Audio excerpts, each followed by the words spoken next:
bringing you info at the speed of now. What's today's instant insight? To achieve 120 FPS on Xbox Series S, ensure your TV or monitor supports 120 Hz or higher.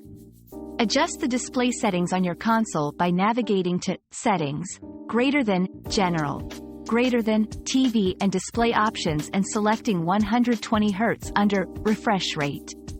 Some games might require you to lower graphic settings to hit 120 FPS, accessible through the game's video settings menu. Remember, not all games support 120 FPS, so check the game specifications.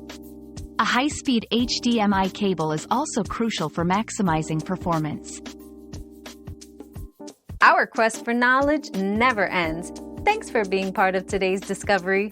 Subscribe, like, and share to join us on the next one.